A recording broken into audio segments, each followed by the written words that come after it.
close your eyes for a moment and imagine a river, not just any river, but a river so alive, so generous, so impossibly precise in its rhythms, that the people who settled along its banks came to believe it was the breath of God itself. A river that flooded every year, not to destroy, but to give, to lay down black, fertile silt across the desert floor like a dark velvet cloth, mile after mile, transforming what should have been wasteland into something extraordinary, something that would endure for over 3,000 years. This is the Nile, and this is Egypt. We live in a world that measures greatness in decades, perhaps centuries if we are generous.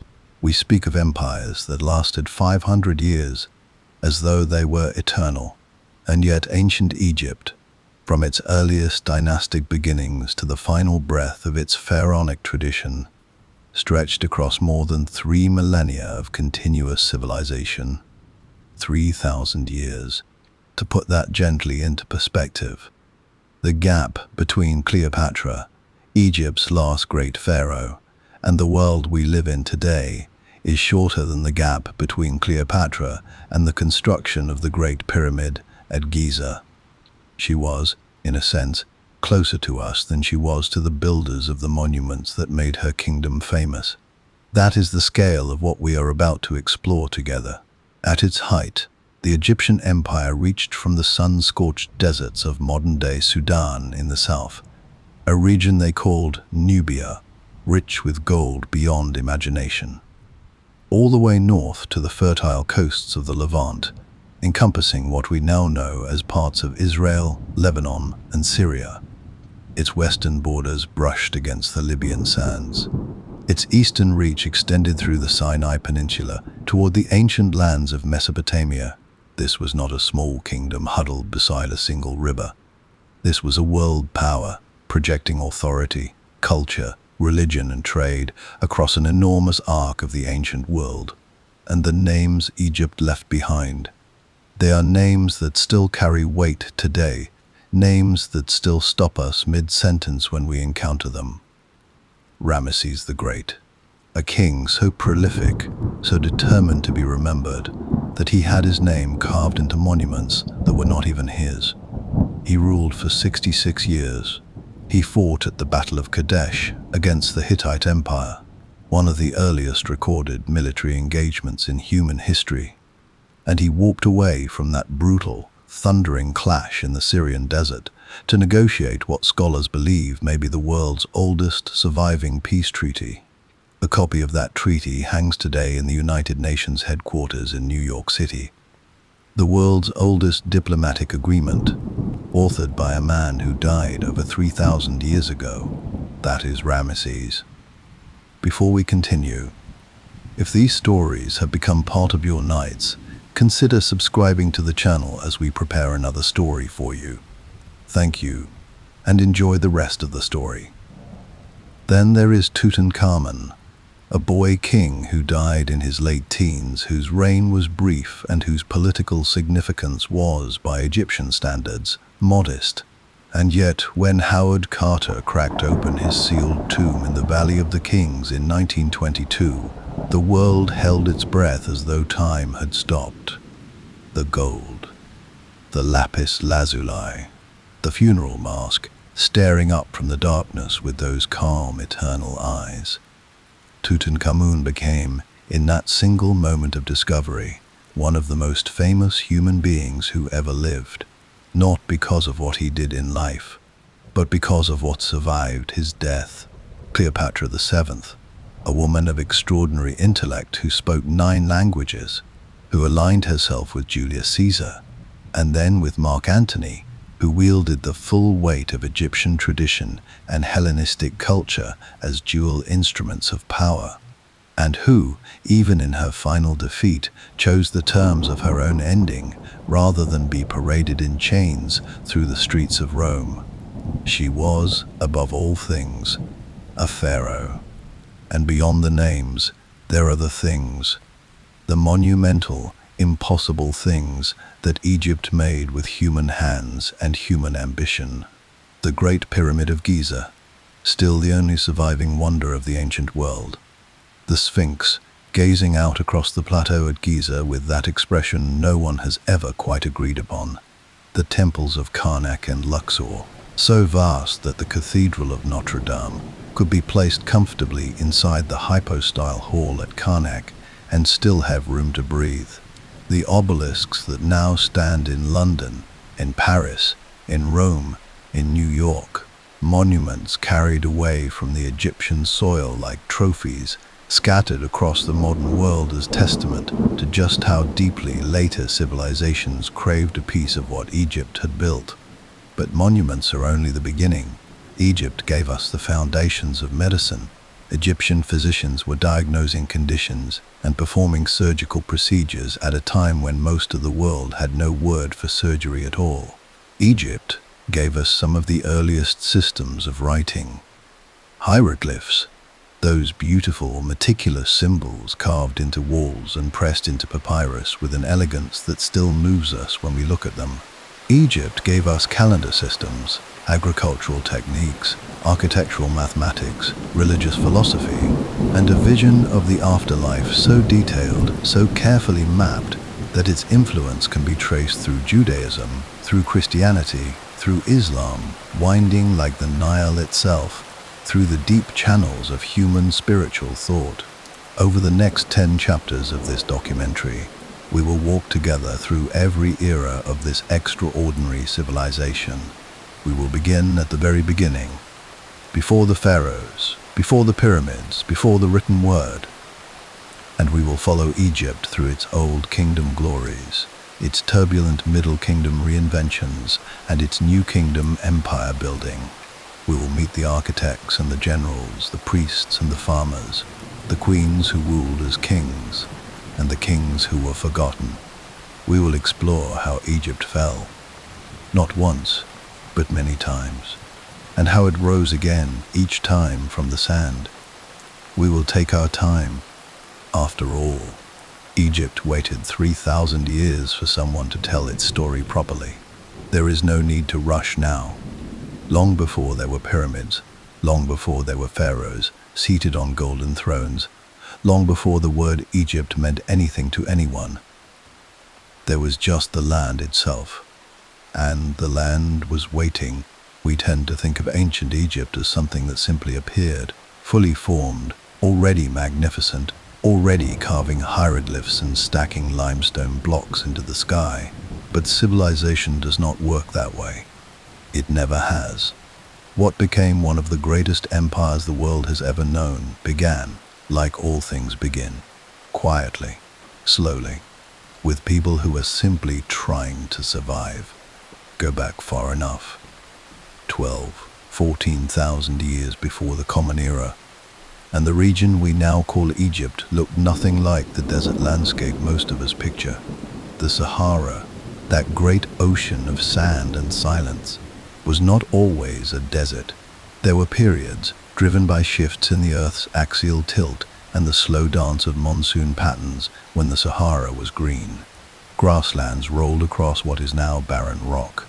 Lakes shimmered in basins that today hold nothing but dust. Animals grazed. People followed them, as people always have, moving with the seasons, reading the land the way others would later read papyrus. These were nomadic people, hunters, gatherers, herders, and they left behind evidence of themselves in the most enduring way possible. Paintings on rock, animals and humans scratched and pressed into stone faces across what is now the Eastern Sahara, images that still exist, still visible today if you know where to look. Cattle, hunters with bows, boats on water that no longer exists. These are among the earliest human stories we have from this part of the world, told in silence on stone by people whose names we will never know. Then, beginning around 10,000 years ago, the Sahara began to dry again. Slowly at first, a gradual tightening of rainfall, a slow retreat of the grasslands, a creeping advance of the sand, and as the land dried, the people moved. They followed the water, as humans always do, and the water led them, inexorably, as though by design. toward the Nile. The Nile Valley became, in this way, one of the great gathering places of the ancient world. People arrived from the west as the Sahara closed behind them. People arrived from the east, from the Red Sea hills and the Sinai. People came up from sub-Saharan Africa along the river's ancient corridors. They brought their tools and their animals and their beliefs, and they began, generation by generation, to settle, to plant, to stay. By around 5000 BCE, recognizable agricultural communities were taking shape along the Nile. We call the culture that emerged in Upper Egypt, the southern stretch of the river, where the land narrows between desert cliffs. The Naqada culture, named for a site where archaeologists first uncovered its remains in the 19th century. The Naqada people were remarkable. They worked copper. They made pottery of a quality and beauty that still impresses today. Burnished red vessels with black tops, painted with animals and boats and geometric patterns that hint at a symbolic world growing quietly beneath the surface of daily life. They traded extensively, reaching out across the desert to the Red Sea coast, to Nubia in the south, to the Near East in the northeast. They were not isolated. They were connected, curious, and expanding. And they were, in the quiet centuries between 4000 and 300 BCE, consolidating. The small villages were becoming towns. The towns were acquiring leaders. The leaders were accumulating power, wealth, and, critically, the symbols of power. Elaborate graves began to appear, some containing bodies surrounded by fine goods, ivory cones, ceremonial pallets for grinding cosmetics, weapons of polished flint. These were not the burials of ordinary people. These were the earliest stirrings of a ruling class, learning the language of status, learning how to make power visible. By the late pre-dynastic period, two distinct political entities had coalesced along the Nile in the south. In the narrow, cliff-edged valley was Upper Egypt, whose symbol was the white crown and whose emblematic plant was the lotus. In the north, where the Nile fans outward into its broad, marshy delta before spilling into the Mediterranean, was Lower Egypt, whose symbol was the red crown and whose plant was the papyrus reed. Two kingdoms, two crowns, two ways of organizing the world along the same river. The story of how they became one is told, in its most vivid form, on a single object. The Narmer palette is a ceremonial piece of carved green siltstone, roughly 64 centimeters tall, discovered at the ancient site of Hierakonpolis in Upper Egypt in 1898. It is, by most scholarly reckoning, one of the most important objects ever found in Egypt, perhaps one of the most important objects ever found anywhere. On one side, a large figure wearing the white crown of Upper Egypt raises a mace above a kneeling enemy. On the other side, the same figure, now wearing the red crown of Lower Egypt, walks in procession, surveying rows of decapitated enemies laid in neat lines, their heads placed between their feet with an almost administrative precision. The message carved into this small green stone is clear, deliberate, and without ambiguity. One man, two crowns, one Egypt. That man is Narmer, and Narmer, most Egyptologists now believe, is the king that later Egyptian tradition remembered as Menes, the legendary founder of the unified Egyptian state, the first true pharaoh, the man who took two kingdoms and pressed them together like two pieces of clay into a single, enduring form. He is believed to have founded the city of Memphis, positioned with careful strategic logic at the point where the valley meets the delta, the hinge of the two lands, and established it as his capital, a place from which a single ruler could, for the first time, oversee the entire length of the Nile's Egyptian reach. This unification, which scholars date to approximately 300 BCE, marks the beginning of what we call the early dynastic period. The first two dynasties of Egyptian rulers, shadowy figures with names like Jer, Jet, Den, and Ka. Consolidate the new state, develop the institutions of centralized government, and push the hieroglyphic writing system from its earliest tentative forms into something more systematic, more capable of recording not just names and quantities, but the complex machinery of a kingdom. Royal tombs at Abydos in Upper Egypt give us our best window into these first dynasties, and what they reveal is a society already fully committed to the idea that death, properly prepared for, was not an ending but a continuation. The seeds of everything that would follow were planted in these quiet, foundational centuries. The idea of the divine king, the pharaoh as living god, as the earthly embodiment of Horus, as the guarantor of order against chaos, was already taking root. The structures of government, of priesthood, of agricultural management, of trade and military power were all beginning to take their recognizable Egyptian shape. The Nile flooded, the fields grew, the people worked and prayed and buried their dead with care. And somewhere along the river, in the hinge between the valley and the delta, a new kind of civilization was finding its footing, learning what it was, learning what it could become. It was only just beginning. There is a question that has followed human beings for as long as we have been capable of asking questions. A question so large, so persistent, so woven into the very fabric of conscious experience that no civilization in the history of the world has been able to ignore it entirely. What happens when we die? Every culture answers this differently. Some whisper of darkness. Some speak of rebirth. Some imagine vast landscapes beyond the visible world, populated with everything the living left behind. But no civilization in the ancient world, perhaps no civilization in any era, committed to its answer with quite the same totality, quite the same architectural conviction, quite the same breathtaking ambition as ancient Egypt during the period we call the Old Kingdom. The Old Kingdom spans broadly from around 2686 BCE to 2181 BCE, roughly 5 centuries of Egyptian history, encompassing the 3rd through the 6th dynasties.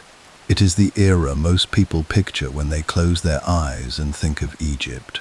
The pyramids, the Sphinx, the golden light falling across limestone plateaus at the edge of the desert. The Old Kingdom is where that image was born, and it was born not from vanity alone, but from something far more complex and far more human. It was born from the absolute unshakable belief that the king did not truly die, and that if the right preparations were made, if the right structures were built, if the right rituals were observed with sufficient care and precision, his power would sustain the world long after his body had stilled. To understand the pyramids, you have to first understand the pharaoh. In the theology of ancient Egypt, the king was not merely a ruler. He was not simply the most powerful man in the land, though he was certainly that. The pharaoh was the living embodiment of Horus, the falcon god, son of Osiris, lord of the sky, walking in human form upon the earth. He was the point of contact between the human world and the divine one. He was the force that held Ma'at in place. Ma'at, that beautiful, untranslatable Egyptian concept that carries within it the ideas of truth, justice, cosmic order, and balance simultaneously, was not a natural condition. It was something that had to be actively maintained every day by a functioning king conducting the proper rituals, making the proper offerings, governing the proper way. Without the pharaoh, the Egyptians believed, the world did not simply become poorly governed. It began at a fundamental level to come apart. So when the pharaoh died, the stakes were cosmic. His transition had to be managed with extraordinary care. His body had to be preserved. His spirit had to be sustained. His passage into the afterlife had to be supported by every material and spiritual resource. the kingdom could provide, and his tomb, the vessel that would house his preserved body, protect his treasures, and anchor his immortal connection to the living world, had to be worthy of a god. That logic is what built the pyramids. It began modestly enough, as great things often do. The earliest royal tombs of the first two dynasties were mastabas, low, flat-topped rectangular structures of mud brick, solid and practical and earthbound. They housed the king's body, his grave goods, his provisions for eternity. They were adequate, but adequate for a living god is never quite enough. Then came a man named Imhotep. Imhotep served as chief minister, architect, and high priest to the pharaoh Djoser, second king of the third dynasty, and he did something that had never been done before in the history of the world. He stacked mastabas. He placed one on top of another, each slightly smaller than the last, rising in great stepped tiers toward the sky, and in doing so created the step pyramid at Saqqara, completed around 260–50 BCE. It stands today, still visible, still remarkable, the oldest large-scale stone structure on the surface of the earth. Imhotep was, by any honest reckoning, one of the great architectural geniuses of human history. The Egyptians themselves recognized this. In later centuries, he was deified, elevated to the status of a god of wisdom and medicine, one of the very rare non-royal figures in all of Egyptian history to receive that extraordinary honor. But the step pyramid, magnificent as it was only the beginning of a trajectory that was moving, with gathering momentum, towards something almost incomprehensible. The fourth dynasty, spanning roughly from 2613 to 2494 BCE, is where Egypt touched the sky. It began with Sneferu, the founder of the fourth dynasty, a king who built not one, not two, but three large pyramids during his reign, as though he were working through a series of increasingly ambitious architectural experiments.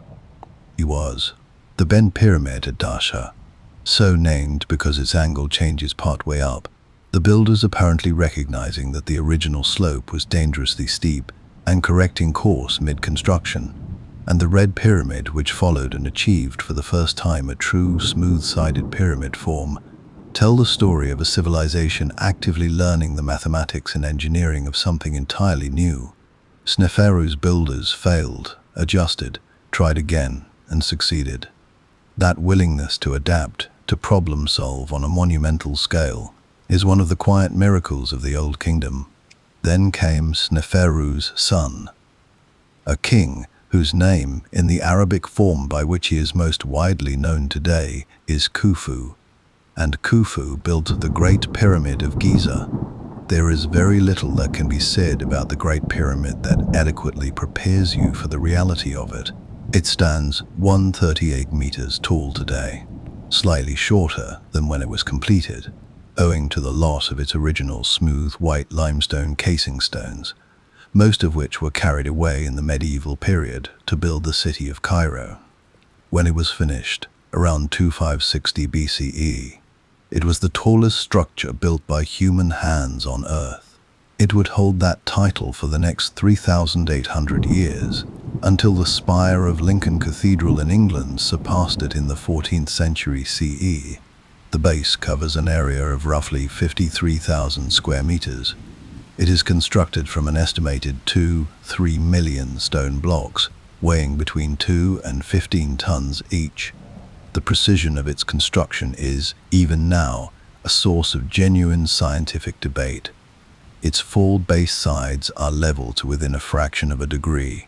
Its corners are oriented to the cardinal points with an accuracy that modern surveyors find difficult to fully explain using tools the Egyptians are known to have possessed. And yet, it was built, completely, magnificently, indisputably built, not by slaves, as the popular imagination long suggested, but by a rotating workforce of skilled laborers, fed, housed, and given medical care by the state. We know this because their villages have been found, their bakeries, their breweries, their medical records inscribed on papyrus. These were not broken men working in chains. They were the organized labor of a kingdom that had learned to move human beings and stone with extraordinary efficiency. Khufu's son Khafre built the second Great Pyramid of Giza, and it was Khafre who is most commonly associated with the Great Sphinx, that enormous limestone figure crouching at the plateau's edge, the body of a lion and the face of a king, gazing eastward toward the rising sun with an expression that seems, depending on the light and the hour, to shift somewhere between serenity and sorrow. The Sphinx is the largest monolithic statue in the world. It was carved directly from the bedrock of the Giza Plateau, and it has been watching the desert change around it for 4,500 years. The Old Kingdom did not end in triumph. By the 6th dynasty, the power of the central state had been gradually bleeding outward, into the hands of regional governors, the nomarchs, who had grown wealthy and independently powerful over generations of delegation. A series of low Nile floods brought famine. The elaborate machinery of pyramid building, which required both enormous resources and an unshakable belief in the divine kingship that justified it, began to falter. By around 2001 BCE, the Old Kingdom had fragmented into what historians call the First Intermediate Period, a time of division, regional conflict, and diminished central authority. But the pyramids remained. They remained still, unchanged, unmoved, staring out across the desert plateau at a world that has transformed itself. Again and again, in the centuries and millennia around them, and somehow, impossibly, failing to diminish.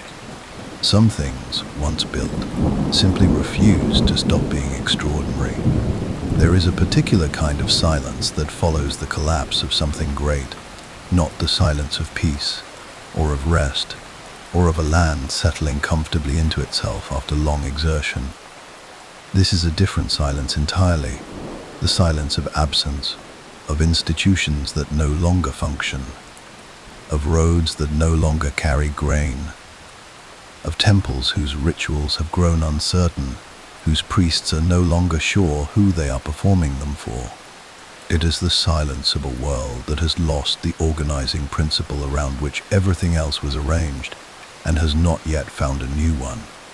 That is the silence that fell over Egypt at the close of the Old Kingdom.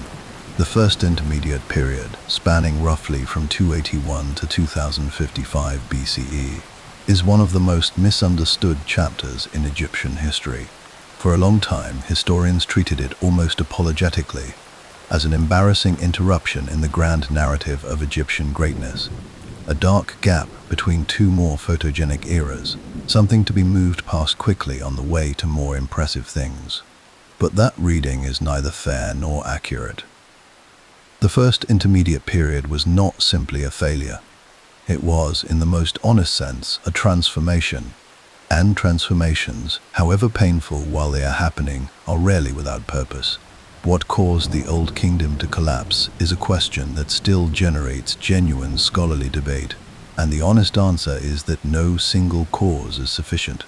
The most compelling evidence points to a confluence of pressures arriving simultaneously, the way difficult periods in history so often do, not as a single blow, but as a slow accumulation of weight that the existing structures were ultimately not built to bear. The power of the central state had been quietly eroding for generations. The great pyramid building projects of the Fourth Dynasty required absolute concentration of resources. At the center, stone, labor, food, administrative energy, and the kings who followed Khufu and Khafre found that concentration increasingly difficult to maintain. With each passing reign, more authority was delegated to the nomarchs, the regional governors who administered Egypt's 42 provinces. These men grew wealthy. Their offices became hereditary. Their loyalty to the central crown became, over time, more habitual and genuine, the kind of loyalty that holds easily in good times and dissolves under pressure. The pressure came from the sky, or rather, from the lack of what fell from it. A prolonged period of reduced Nile flooding, driven, climatologists now believe, by a significant drought event across the wider region. possibly connected to a global cooling episode following a massive volcanic eruption, brought crop failures across Egypt. The agricultural surplus that had fueled pyramid construction, maintained temples, fed armies, and sustained the enormous administrative machinery of the Old Kingdom simply contracted. And a state apparatus built on the assumption of abundance found itself with nothing left to offer the people it was supposed to sustain. The pharaoh, remember, was not merely a political figure. He was the guarantor of Ma'at, the force that kept the Nile flooding, the crops growing, the world in its proper order. When the floods failed and the granaries emptied, the theological implications were as devastating as the practical ones. If the king could not maintain cosmic order, then what precisely was the king? The sixth dynasty collapsed. The court at Memphis fragmented. What followed was a period of genuine difficulty, competing regional rulers claiming royal titles, occasional conflict between north and south, a breakdown of the trade networks that had carried luxury goods across the ancient world into Egyptian hands. The great artistic and architectural projects of the Old Kingdom ceased entirely. There were no more pyramids. There were, for a time, barely any kings worth the name. And yet, and this is the part that rewards careful attention, Egypt did not disappear. The people continued to farm the Nile's banks. The river continued to flood, however imperfectly. The temples continued to operate, after a fashion. The hieroglyphic writing system not only survived, but underwent something remarkable during this period of apparent chaos. Without a single royal court controlling the production of official texts, writing spread. It democratized. Literacy, which in the Old Kingdom had been largely the preserve of a narrow scribal elite serving the royal administration, became somewhat more accessible. Private individuals began to commission their own inscriptions, their own funerary texts, ideas that had previously been the exclusive property of kings, particularly the elaborate religious spells that guaranteed safe passage into the afterlife, began appearing in the tombs of noblemen and officials. The coffin texts, as these are now known, represent a genuine broadening of Egyptian spiritual life, born directly from the disruption of centralized control. This is the paradox of the First Intermediate Period. In losing its center, Egypt found something it had not previously had room for: a wider conversation about what it meant to be Egyptian, what it meant to live well, what the gods owed the living and the living owed the dead. That conversation would shape everything that came next. The reunification of Egypt came from the south. From the city of Thebes, positioned in Upper Egypt roughly halfway along the Nile's Egyptian course, a family of rulers emerged in the 21st century BCE, with the ambition, the military capability, and the ideological clarity to bring the fragmented land back together. The 11th dynasty. And the king who completed the work was a man whose name carries a particular weight in Egyptian history: Mentuhotep II. Mentuhotep II reunified Egypt around 2055 BCE after decades of conflict with the rival rulers of the north, and in doing so inaugurated the period we call the Middle Kingdom. He ruled for more than 50 years. His mortuary temple at Deir el-Bahari, cut into the dramatic limestone cliffs on the west bank of the Nile at Thebes, is one of the most beautifully situated structures in all of Egypt, and it established Thebes as the new spiritual and political heart of the kingdom, a role the city would play, with varying degrees of intensity, for more than 1,000 years to come. What the Middle Kingdom built upon its reunified foundations was, in many ways, more interesting than the Old Kingdom it succeeded. The pyramid form returned, though Middle Kingdom pyramids were smaller, built of mud brick rather than solid stone, and less concerned with sheer physical dominance. What expanded instead was the interior life of Egyptian culture. Literature flourished in ways it had not before. The story of Sinuhe, The tale of an Egyptian courtier who flees into exile in the Levant after the death of a king and spends his life longing to return home is widely considered one of the masterpieces of ancient literature. It has psychological depth. Its protagonist has doubts and fears and a complicated relationship with his own identity. This is not the literature of a culture entirely consumed by royal propaganda. This is a culture examining itself. The Middle Kingdom also pursued an aggressive and sophisticated foreign policy. Expeditions into Nubia were conducted on a scale the Old Kingdom had rarely matched, and a series of extraordinary mud brick fortresses were built along the Nile's second and third cataracts. Massive, engineered military installations that controlled river traffic and projected Egyptian power deep into sub-Saharan Africa. Trade expanded. Contact with the Aegean world, with the Near East, with the mysterious land of Punt, somewhere along the East African coast, possibly modern Eritrea or Somalia, brought exotic goods flowing back into Egyptian temples and palaces. Ebony, incense, gold, live animals. But the Middle Kingdom, like the Old Kingdom before it, carried within its own prosperity the seeds of its eventual unraveling. Toward the end of the 12th dynasty, the strong central authority that had defined the era began again to weaken. A succession of short reigns, disputed successions, and the slow infiltration of foreign populations into the Nile Delta from the northeast. People the Egyptians called the Hyksos, a Semitic-speaking people from the Levant who arrived not as invaders but as migrants, settling gradually until their presence became impossible to ignore, set the stage for another fracturing. The Second Intermediate Period followed. Another silence, another rearrangement. But Egypt, by now, had a long memory. It had collapsed before. It had rebuilt before, and somewhere in the south, in the enduring city of Thebes, new rulers were already sharpening their resolve, already hearing the old stories, already beginning to imagine what it would mean to be Egypt again. It would mean war.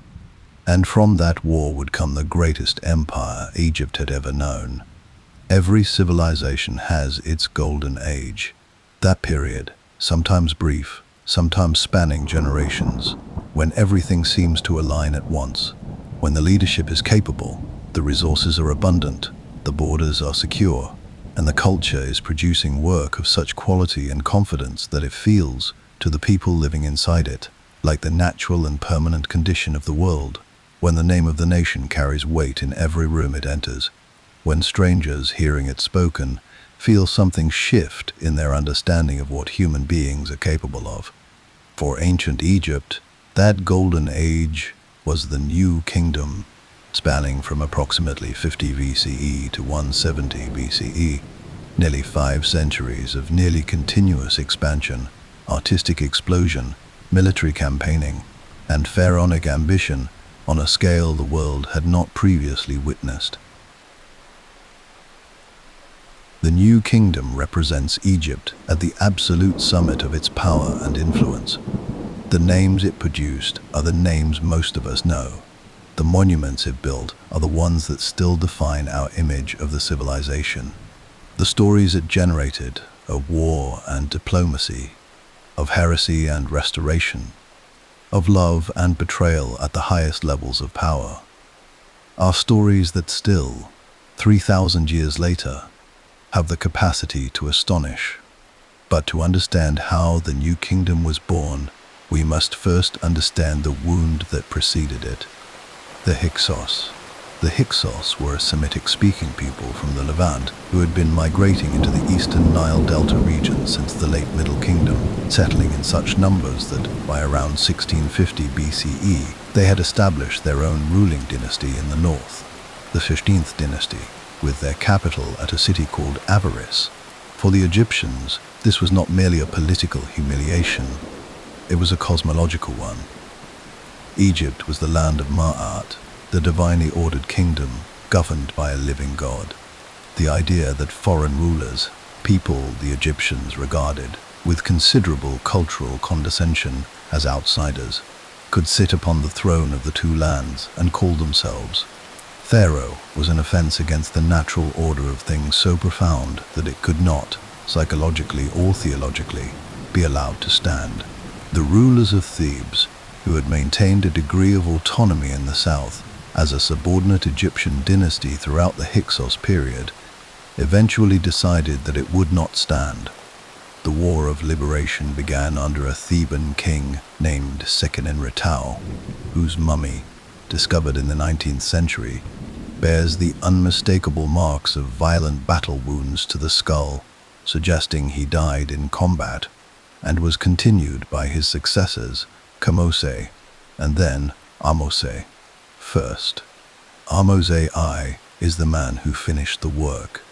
Around 1550 BCE, he drove the Hyksos from Avaris, pursued them into the Levant, and reunified Egypt under a single crown for the third time in its history. He founded the 18th dynasty, and in doing so, he opened the new kingdom. But Ahmose and his successors drew a lesson from the Hyksos experience that would permanently alter the character of Egyptian foreign policy.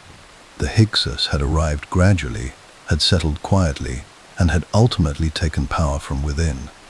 That could never be allowed to happen again.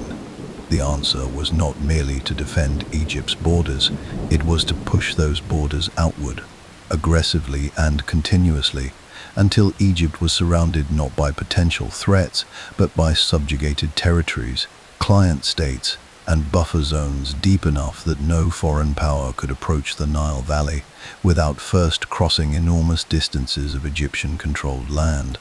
This strategic logic transformed Egypt from a kingdom into an empire.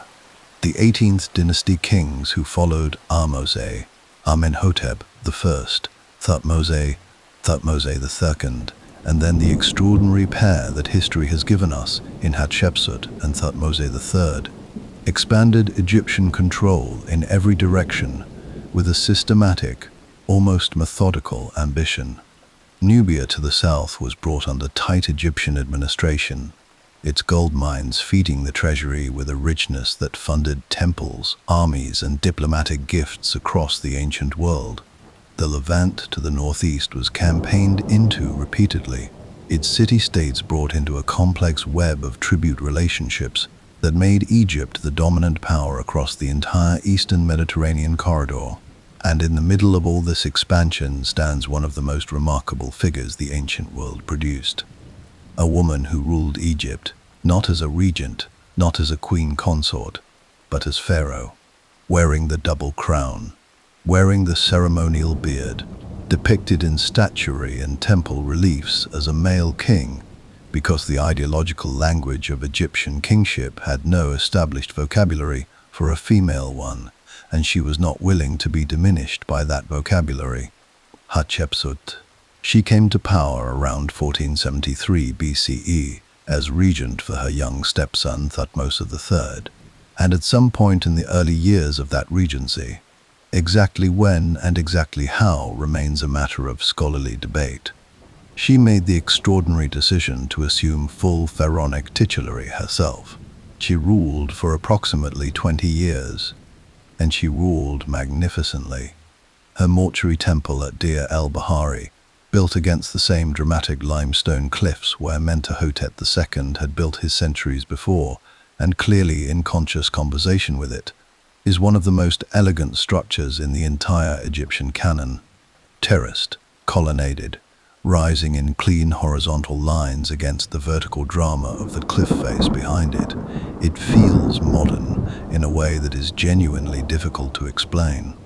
She sent a great trading expedition to the land of Punt, depicted in vivid painted relief on her temple walls.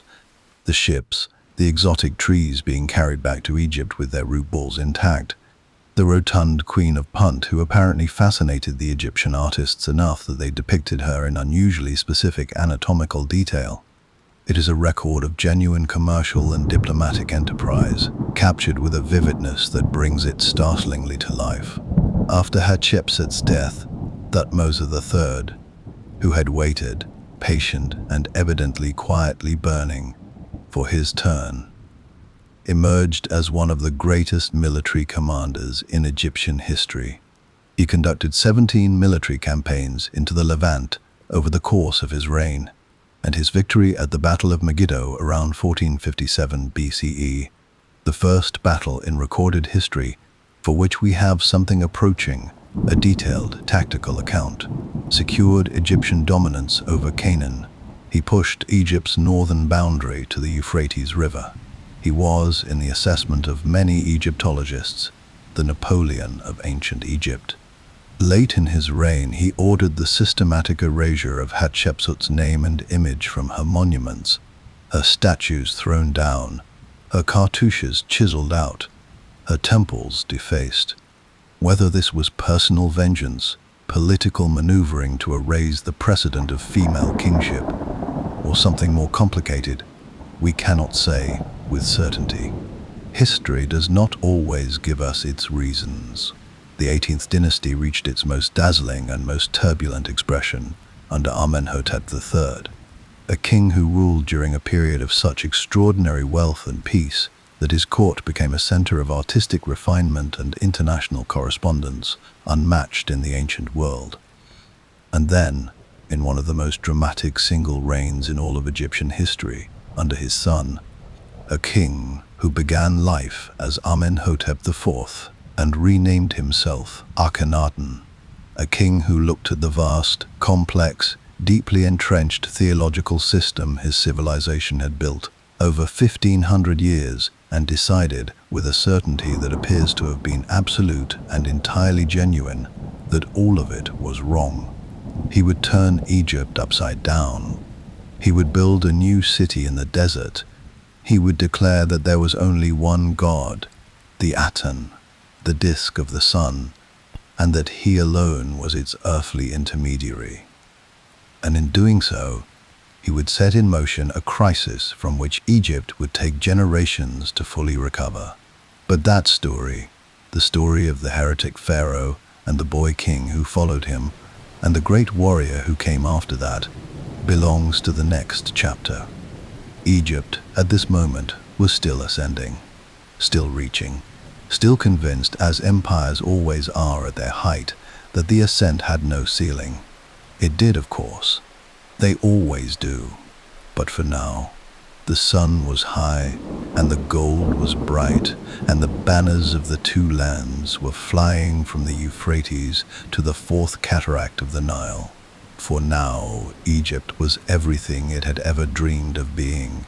There are moments in history when a single human being, armed with absolute power and absolute conviction, reaches into the machinery of an entire civilization and pulls something fundamental loose. Not through war, not through conquest, not through the slow erosion of time and changing circumstance, but through will, through ideology, through the burning, uncompromising certainty that everything the world believes is wrong, and that they, uniquely, specially, divinely appointed, are the ones who can see what everyone else has missed. These moments are rare. They are almost always catastrophic, and they are almost always, in the long run, reversed. The machinery repaired, the pulled piece reinserted, the civilization closing over the disruption like water closing over a stone. But the disturbance they leave behind, the ripple that moves outward through the centuries, has a way of never quite settling. Amenhotep IV was the son of one of the wealthiest, most artistically sophisticated rulers Egypt had ever produced.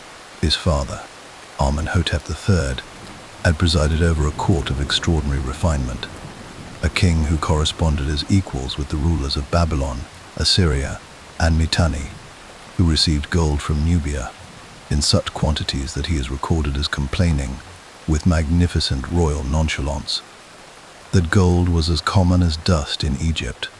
The court he built at his palace, complex at Malkata on the west bank of Thebes, was a world of color and ceremony and international luxury that has few parallels in the ancient world. Into this world, Amenhotep IV was born. And from the earliest years of his reign, it became clear that he was not his father.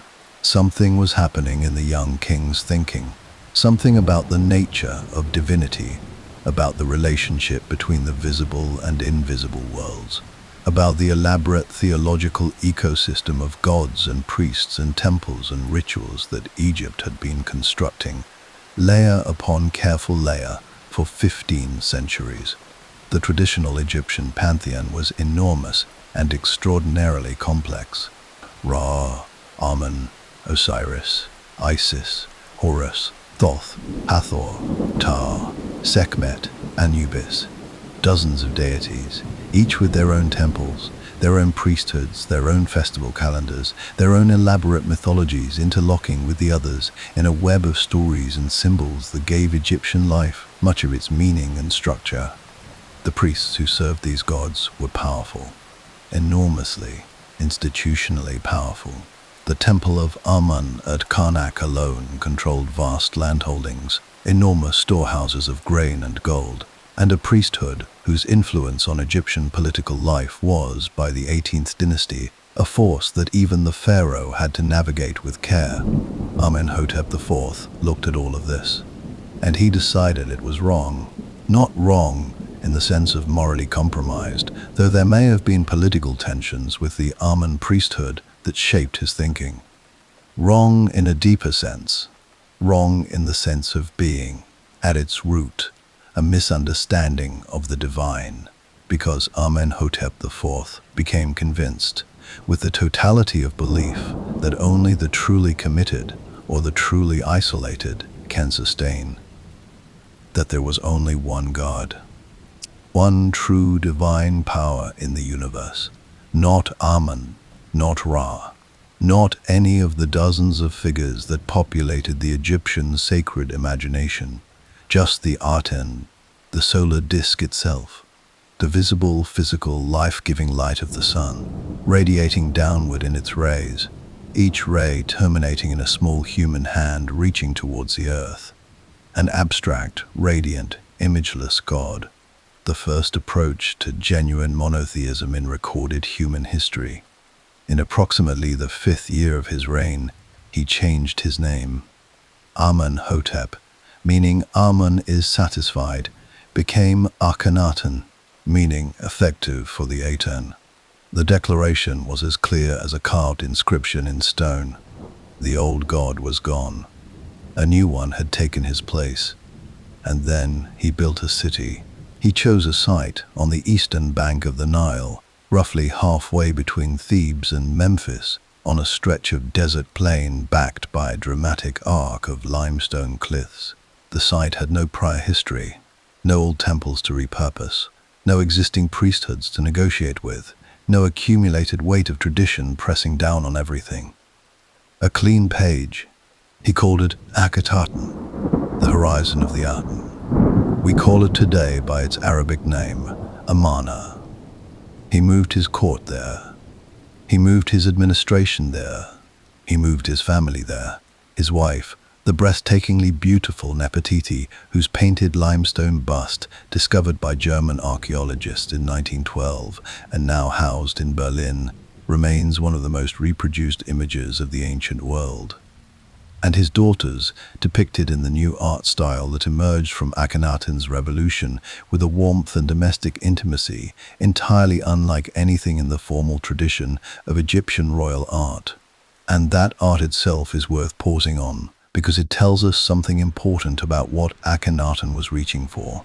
The artistic style of the Amarna period broke, deliberately and completely, with every convention the Egyptian canon had established. Royal figures were no longer depicted in the rigid, idealized, eternally youthful forms that had defined Egyptian art for 15 centuries. Akhenaten himself was shown with a long, narrow face, a protruding jaw, heavy-lidded eyes, a soft stomach, wide hips, elongated fingers. Whether this reflects a genuine physical condition, several medical diagnoses have been proposed over the years, though none has achieved consensus, or a deliberate theological statement about the pharaoh's divine androgyny as the earthly embodiment of a singular creative force. Scholars continue to debate. What is not debatable is that the images are unlike anything produced before or after in the Egyptian tradition. They are strange and intimate, and somehow profoundly human in a way that the serene perfection of earlier royal art rarely managed.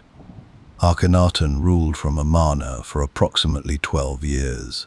What happened inside Egypt during those years is difficult to reconstruct fully, because the records were so systematically destroyed afterward. What we can piece together suggests a kingdom under considerable strain. The traditional temples were closed, or at least defunded.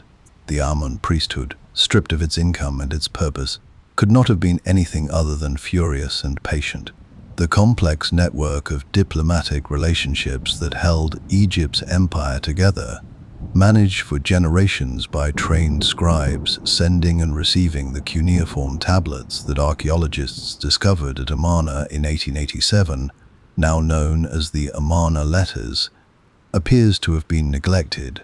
Client rulers in the Levant wrote increasingly desperate letters to the royal court, reporting military threats, requesting Egyptian troops, pleading for assistance that never came. Akhenaten died around 1336 BCE. The circumstances are unclear. What followed was a period of shadowy transition. A ruler or rulers whose identities remain contested among Egyptologists, and then, emerging from the uncertainty, a boy of perhaps 8 or 9 years old was placed upon the throne of Egypt. His name, when he took the crown, was Tutankhaten. Within the first years of his reign, as the forces of restoration gathered around him, led by powerful officials including the general Horemheb and the courtier, that name was changed. Tutankhamen, living image of Amun. The old god was back. The court returned to Thebes. The temples were reopened. The Amun priesthood recovered its lands, its income, and its institutional authority with what must have been considerable satisfaction. Akhenaten's city at Amarna was abandoned, the court simply walking away from it, leaving their meals on tables and their sandals by the door. Eventually it was dismantled, its distinctive blocks used as fill-in construction projects elsewhere, its memory deliberately buried under the accumulated weight of official condemnation. Tutankhamen ruled for approximately 9 years and died young, perhaps 18 or 19 years old, his body showing signs of malaria, a broken leg, and a constitution weakened by the inbreeding that plagued the late 18th dynasty royal line. He left no surviving heirs. He was buried in a small, hastily prepared tomb in the Valley of the Kings, small because his death was likely unexpected, hastily prepared because there was no grander tomb ready for a king who had not yet lived long enough to build one. And then he was forgotten. His name chiseled away, like Akhenaten's before him, from the records of legitimate kings.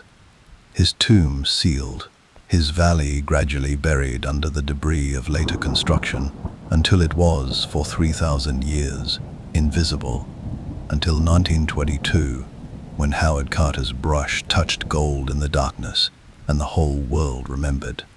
Some stories, it turns out, are simply too extraordinary to stay buried.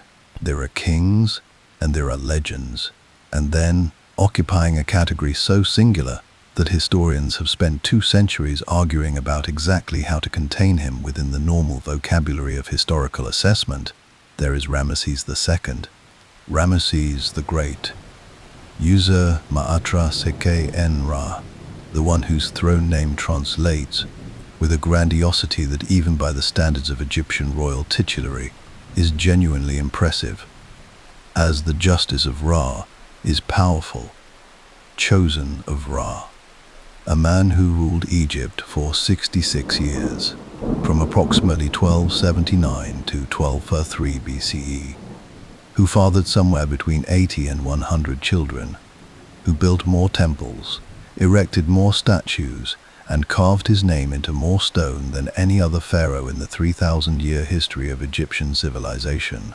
A man who, late in his extraordinarily long life, had the particular audacity to go back through the monuments of his predecessors and chisel their names off, replacing them with his own, a practice so brazen that Egyptologists have a specific term for it, damnatio memoriae in reverse, not erasing a predecessor but absorbing one, claiming their glory as though it had always been his.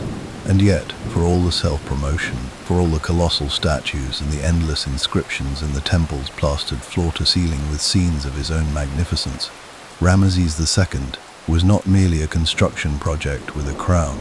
He was a genuinely consequential ruler who navigated one of the most dangerous geopolitical landscapes the ancient Near East had ever produced, who fought one of the most dramatic battles in the military history of the ancient world, and who ultimately had the wisdom and the flexibility of ego to recognize when fighting was no longer the right instrument of power. To understand Ramesses, you have to understand the world he inherited. The late Bronze Age Near East was, by the time Ramesses II ascended the throne around 12079 BCE, a complex and genuinely multipolar world. Egypt was the dominant power in the northeastern African corridor and the Levantine coast, but it was not alone in the field. To the northeast, occupying the vast plateau of Anatolia, modern-day Turkey, was the Hittite Empire, a sophisticated military state that had been expanding southward for generations, gradually absorbing the city-states of Syria and the northern Levant that Egypt regarded as its own sphere of influence. These two great powers had been circling each other, testing each other's edges, for the better part of a century before Ramses came to power. The clash, when it finally arrived in full, was perhaps inevitable. The Battle of Kadesh, fought in approximately 1274 BCE near the Orontes River in what is now western Syria, is one of the most documented military engagements in the entire ancient world. We have Egyptian accounts of it inscribed on the walls of no fewer than 5 temples, including the great temples at Abu Simbel, at Karnak, at Luxor, and at the Ramesseum. Ramesses' own mortuary temple on the west bank at Thebes. We have the poem of Pentar, a literary account of the battle composed by an Egyptian scribe that reads, with its dramatic rhythms and its portrait of the king standing virtually alone against an encircling enemy, like something between a military dispatch and an epic poem. We even have a Hittite account, which tells a rather different story. Between these sources and the physical evidence of the site itself, historians have been able to reconstruct the battle in considerable detail. What happened at Kadesh is, by any measure, extraordinary.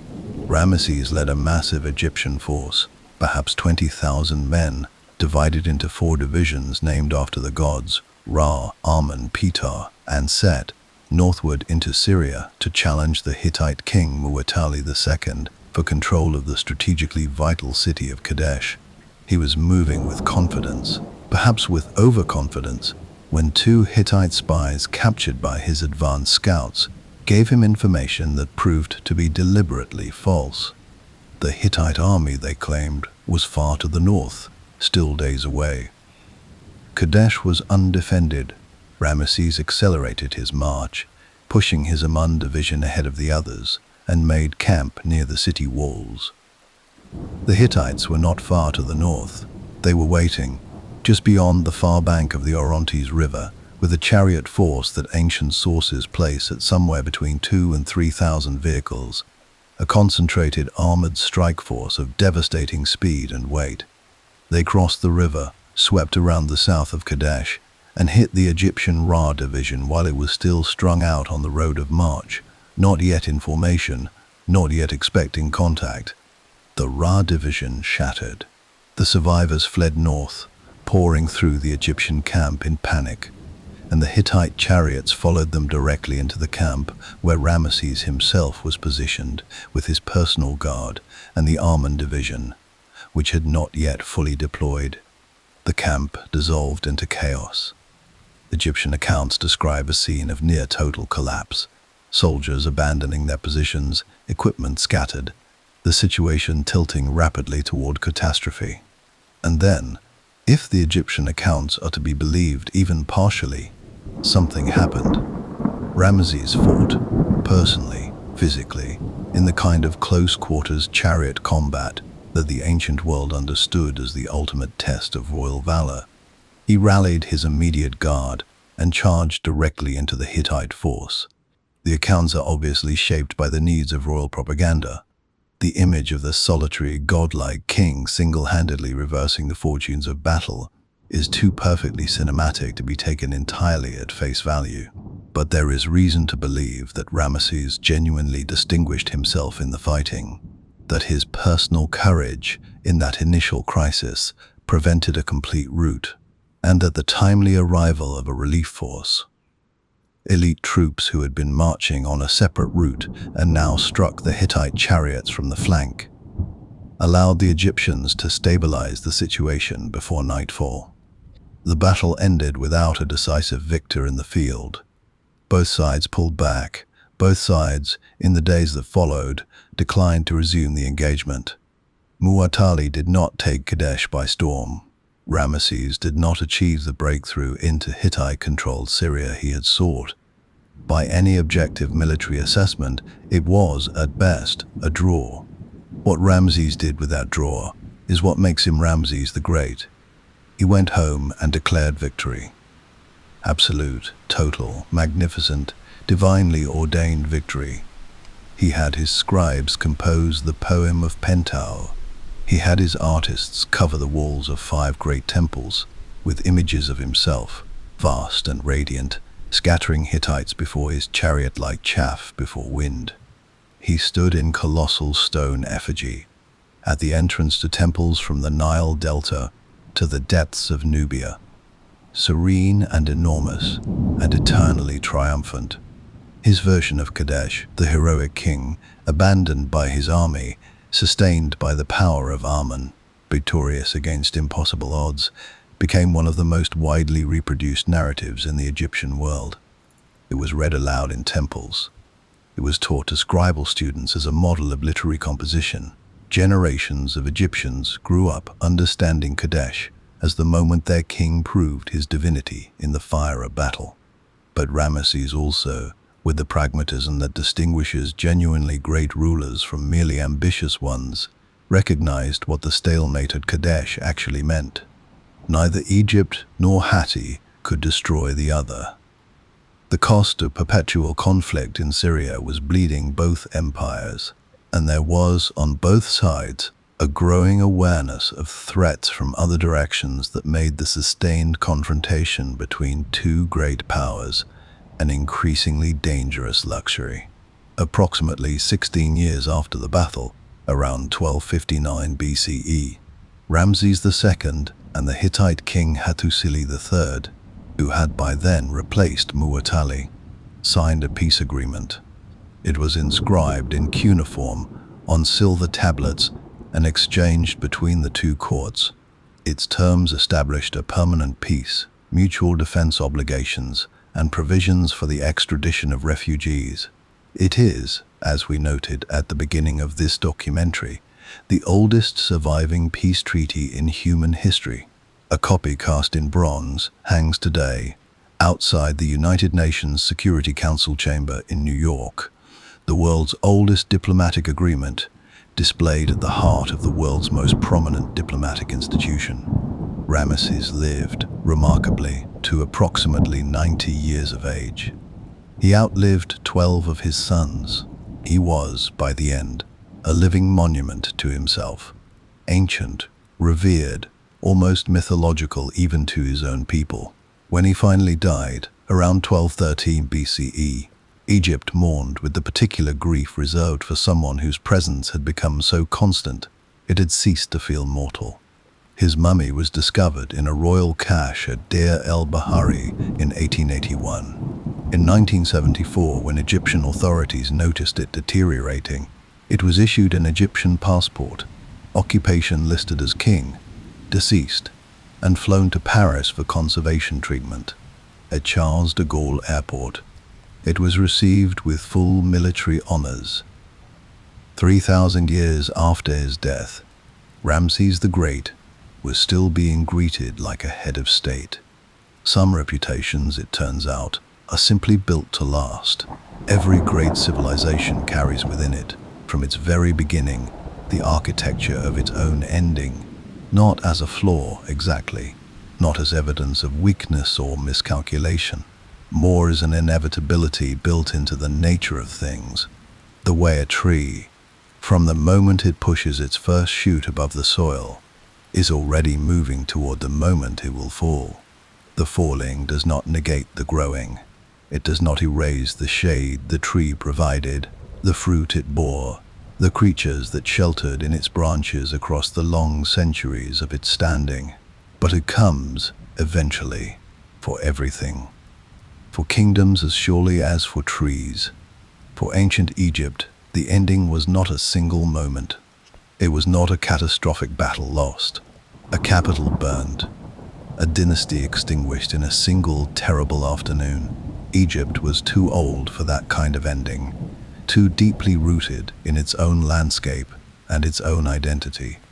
What came instead was something slower, more complex, and in its own way more poignant, a long twilight that lasted centuries, during which Egypt was invaded, occupied, recovered, invaded again, occupied again, and each time rose from the experience diminished in some ways, but recognizably, stubbornly, defiantly itself.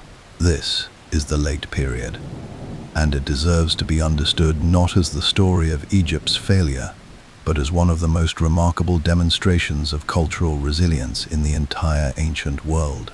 To understand where the late period begins, we need to briefly look at what preceded it, the slow unraveling of the new kingdom itself. After Ramesses the Great, Egypt continued for another century and a half under the 19th and 20th dynasties, producing capable, if not transformative, rulers before the structure of the empire began to buckle. The causes are familiar from previous collapses: a weakening of central authority, increasingly powerful priesthoods competing with royal prerogative, economic strain, and the pressure of external forces pressing against Egypt's borders. That external pressure arrived in the late 13th and early 12th centuries BCE in the form of one of the most dramatic and poorly understood events in all of ancient history: the Sea Peoples. Who exactly the Sea Peoples were remains one of the great unsolved puzzles of ancient scholarship. They appear in Egyptian records, most vividly in the inscriptions and reliefs of Ramesses III at his mortuary temple of Medinet Habu, as a confederation of maritime raiders and migrants arriving from somewhere in the Aegean or Eastern Mediterranean world in waves of ships and land forces, displacing populations, destroying cities, and contributing to the collapse of virtually every major Bronze Age civilization in the Eastern Mediterranean almost simultaneously. The Hittite Empire, Egypt's great rival, fell to them entirely. Its capital Hattusa burned, its civilization effectively ending. The palace cultures of Mycenaean Greece collapsed. The great trading cities of the Levantine coast were destroyed or severely disrupted. It was, in the span of roughly 50 years around 1200 BCE, one of the most comprehensive civilizational collapses the ancient world had ever seen. Egypt survived. Ramesses III fought the Sea Peoples in a series of land and naval engagements that he recorded at Medinet Habu with dramatic, almost cinematic detail. The naval battle in particular, depicted in vivid carved relief, is one of the most extraordinary military images to survive from the ancient world. He held the border. Egypt endured where others did not. But survival came at a cost. The new kingdom never fully recovered its imperial reach after the Sea Peoples crisis. The empire in the Levant was gone. The Nubian territories drifted gradually toward independence.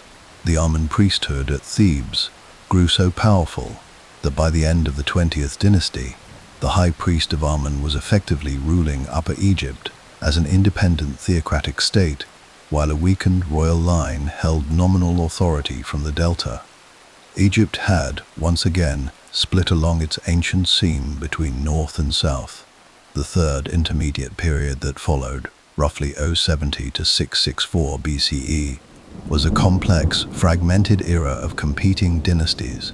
Libyan rulers who adopted Egyptian customs with genuine enthusiasm, even as they diluted the purity of the pharaonic line, and gradual reassertion of local power structures across the country. It is a period that rewards patient study but resists easy summary. What it set the stage for, however, is one of the most remarkable episodes in Egyptian history, an episode that contains, in concentrated form, everything this civilization was at its most enduringly extraordinary. Around 747 BCE, a king rose from the Nubian kingdom of Kush, the territory south of Egypt's traditional borders, along the Nile's upper reaches, a land that had been absorbing Egyptian culture, religion, and artistic tradition for centuries through centuries of contact, trade, and intermittent Egyptian colonization. His name was Pi, and Pi looked north at the fragmented, competing petty kingdoms of Egypt, and saw, with the clarity of an outsider who had spent a lifetime absorbing insider culture, something that the Egyptians themselves had apparently lost sight of.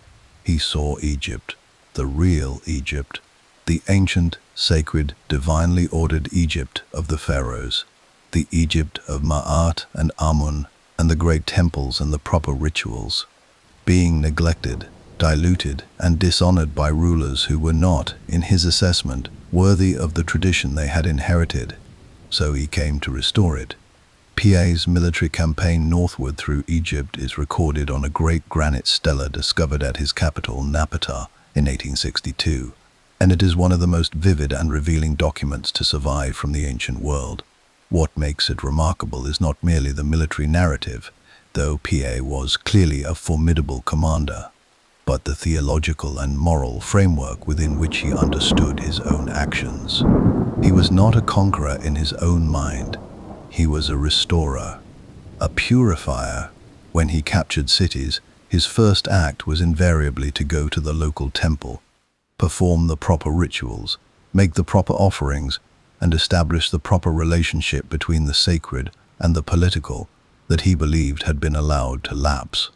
When the rulers of the north came to submit to him, he reportedly refused to meet some of them personally because they had eaten forbidden foods and were therefore ritually impure in his eyes.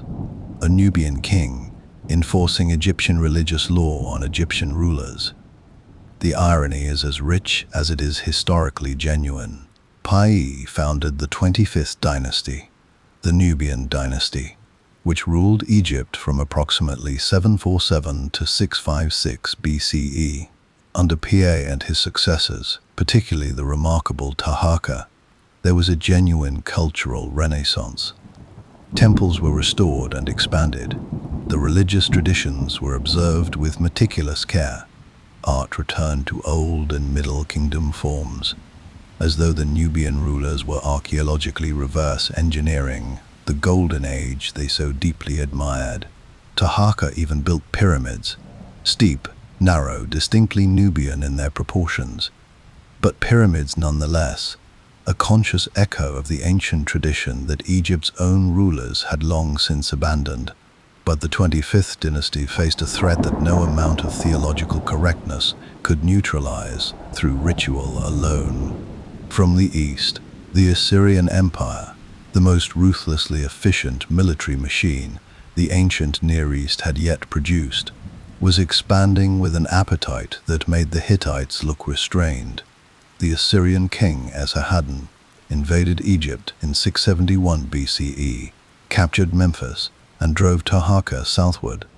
His successor, Ashurbanipal, pushed further, sacking Thebes itself in 63 BCE, an event so shocking that its memory echoed through the ancient world for generations, referenced by the Hebrew prophet Nahum as the ultimate image of a great city fallen. The Nubian dynasty withdrew to Kush, and from the ruins of Assyrian occupation, a new Egyptian dynasty emerged, the 26th, the Said dynasty, ruling from the delta city of Sais, which managed, with considerable political skill, to leverage Assyrian support into genuine independence and then to rebuild, one more time, something resembling a functioning Egyptian state, the Sayyate period produced a genuine cultural flourishing. There was a conscious, deliberate archaism, artists and scribes looking back to the old and middle kingdoms for their models, producing work of genuine quality and beauty in the forms of a civilization that was by now ancient even to them. Trade expanded. Greek merchants settled in Egypt with royal permission, establishing the trading city of Naucratis in the Delta, beginning the long and eventually transformative relationship between Egyptian and Greek culture that would define the final chapter of the pharaonic story. Then, in 525 BCE, the Persian king Cambyses II invaded. Egypt became a province of the Achaemenid Persian Empire. For the next 2 centuries, with one significant period of recovered independence between 404 and 343 BCE, Egypt moved in and out of Persian control, sometimes accepting it with pragmatic grace, sometimes rebelling with fierce and ultimately unsuccessful determination. And then, in 3030 BCE, a young Macedonian king, who had already destroyed the Persian Empire, arrived at Egypt's borders. He was 24 years old. He had never lost a battle, and the Egyptians, exhausted by Persian rule, opened their gates and greeted him not as a conqueror, but as a liberator. His name was Alexander, and with his arrival, the world Egypt had known for 3,000 years began its final, extraordinary transformation. There is something almost mythological about the moment Alexander the Great crossed into Egypt. He was 24 years old. He had already, in the space of just a few years of campaigning, dismantled the largest empire the world had ever seen, the Persian Empire, that vast, centuries-old structure of administrative genius and military power that had stretched from the Aegean coast to the borders of India, had cracked and crumbled before him with a speed that stunned even his own generals. Granicus, Issus, Tyre, Gaza, one by one, the pillars of Persian power had fallen. And now Alexander stood at the edge of Egypt, looking across the border of a civilization older than anything his Greek education had prepared him to fully comprehend. The Egyptians, as noted, did not resist. The Persian governor surrendered Memphis without a fight. The population, which had spent nearly 2 centuries under Persian rule, of varying degrees of tolerance and repression, received the young Macedonian with something that appears, in the available sources, to have been genuine relief. Whatever Alexander was, he was not Persian. And after Cambyses and his successors, not being Persian was, for Egypt, a considerable recommendation. What Alexander did next revealed something essential about both his genius and his instincts. He did not impose, he absorbed. He traveled to Memphis, the ancient capital at the hinge of the 2 lands, and there performed the proper sacrifices to the Egyptian gods. He made offerings to Apis, the sacred bull whose veneration the Persians had famously, and in Egyptian eyes unforgivably, neglected. He presented himself not as a foreign conqueror governing a subject people, but as the legitimate heir to the pharaonic tradition, the successor to a line of divine kings stretching back to the very beginning of Egyptian civilization. The Egyptian priests, who were not naive and understood perfectly well what was being offered and what was being asked in return, cooperated. Alexander was formally recognized as pharaoh. He received the double crown in the ideological sense, if not the literal one. He became, in the theological vocabulary that still governed Egyptian public life, the son of Amun. He then did something that sealed his place in Egyptian memory more permanently than any military campaign could have managed. He traveled west across the desert to the remote oracle of Amun at the Siwa oasis, a journey of extraordinary difficulty across hundreds of miles of Saharan terrain, and consulted the oracle. What the oracle told him, he never publicly revealed, but he emerged from that consultation referring to himself with a consistency that suggests genuine personal conviction rather than mere political performance, as the son of Amun. In Egyptian terms, this was nothing unusual. Every pharaoh was the son of Amun. In Greek terms, it meant something rather more startling. It meant Alexander was claiming divine parentage, the son of a god. The sources suggest he may have believed it. He also, before leaving Egypt, made a decision that would permanently alter the geography of the ancient world. On a narrow strip of land between the Mediterranean Sea and a coastal lake called Marotus, west of the Nile Delta, he marked out the boundaries of a new city. He named it, with the straightforward self-commemoration that was simply how Alexander operated: Alexandria. He never saw it completed. He left Egypt within months of his arrival, pushing eastward into Persia, into Central Asia, into India, and he never returned.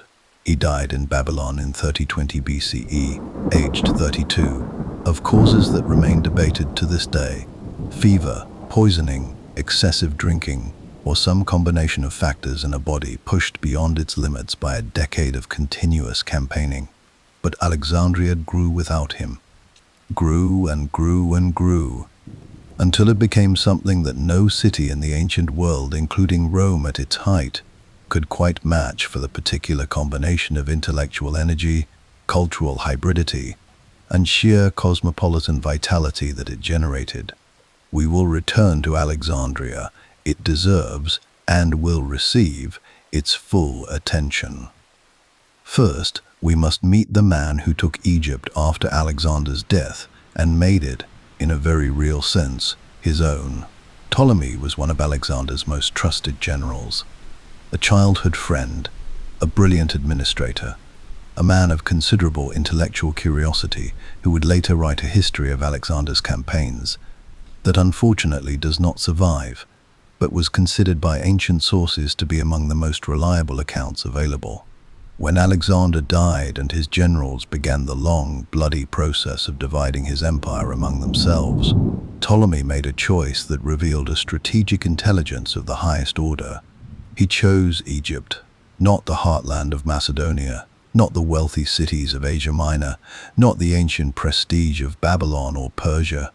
Egypt, the most geographically defensible, agriculturally productive, and institutionally stable territory in the entire Alexandrian inheritance. A country bordered by desert on two sides, by the Mediterranean on the north, and by the Nile's cataracts on the south. Natural barriers that made invasion enormously difficult and allowed a competent ruler to concentrate on governance rather than perpetual defense. A country whose agricultural surplus, generated by the Nile's annual flooding with the reliability of a natural machine, made it the breadbasket of the ancient Mediterranean world. Whoever controlled Egypt controlled grain, and grain in the ancient world was power of the most fundamental and non-negotiable kind. Ptolemy seized Alexander's body as it was being transported westward, a move of deliberate political theater, since possession of the conqueror's remains carried enormous symbolic legitimacy, and brought it to Egypt, eventually housing it in a grand mausoleum in Alexandria. He consolidated his control, defeated the rivals who challenged him, and in 305 BCE declared himself king. Not merely governor, not merely general, but king. Ptolemy the Soter, Ptolemy the Savior. And thus began the Ptolemaic dynasty. 3 centuries of Greek-speaking rulers on the Egyptian throne, a dynasty that would last from 305 BCE until 305 BCE and produce, in its final member, one of the most famous and most consequential human beings of the ancient world. What the Ptolemies did in Egypt is one of the most fascinating experiments in cultural governance that history records. They were Greek, thoroughly, unapologetically Greek. They spoke Greek at court, corresponded in Greek, philosophized in Greek, and for the first several generations of the dynasty appear to have learned little or no Egyptian themselves. And yet they ruled as pharaohs. They built temples in the Egyptian style, with hieroglyphic inscriptions on their walls, depicted in the traditional artistic conventions of the Pharaonic tradition, striding forward, left foot advanced, smiting enemies, making offerings to the gods. They supported the Egyptian priesthood generously and consistently, understanding that the priests were the primary mechanism through which legitimacy was communicated to the Egyptian population. They presented themselves to their Egyptian subjects as continuators of a tradition that stretched back to Nama and beyond. The result was a civilization of extraordinary, productive complexity. Alexandria became the intellectual capital of the ancient world. The Library of Alexandria, founded in the early Ptolemaic period, likely under Ptolemy I or his son Ptolemy II, Philadelphus, was not merely a library in the modern sense of a repository for books. It was an institution, a state-funded center of scholarship that attracted the greatest minds of the Hellenistic world, provided them with salaries, housing, and access to the largest collection of written knowledge ever assembled in one place. Scholars estimate, with appropriate uncertainty given that the library's contents are known only through references in surviving texts, that it may have held between 400,000 and 700,000 papyrus scrolls. Euclid worked in Alexandria and wrote his foundational texts on geometry there. Eratosthenes, the chief librarian, calculated the circumference of the earth with remarkable accuracy, using nothing more than the angle of shadows in two Egyptian cities on the same day. Archimedes studied there. Herophilus performed dissections and laid the foundations of systematic human anatomy. Aristarchus proposed that the earth revolves around the sun. 17 centuries before Copernicus would reach the same conclusion by a different route. This was the world the Ptolemies built, a world where the oldest civilization on Earth and the most intellectually energetic culture of the moment, Greek thought at its Hellenistic peak, collided and cross-pollinated in the streets and libraries and temples of a single extraordinary city. But dynasties, even extraordinary ones, carry within them the familiar vulnerabilities, succession disputes, sibling murders, poisonings and palace coups. The later Ptolemies were, with some honorable exceptions, considerably less capable than their predecessors, and the kingdom they governed shrank in power and influence as Rome rose to dominance across the Mediterranean world. Egypt became, gradually, a prize that Rome coveted, too wealthy, too strategically vital, too agriculturally essential to be left indefinitely in the hands of a weakening Greek dynasty. Into this narrowing world, in 69 BCE, the last of the Ptolemies was born. She would be the only member of her dynasty to learn the Egyptian language. She would speak 9 languages in total. She would align herself with the 2 most powerful men in the Roman world in succession, and she would do so not from weakness but from a strategic intelligence that her contemporaries, even those who opposed her, consistently acknowledged. Her name was Cleopatra VII, and her story is the last great story of pharaonic Egypt.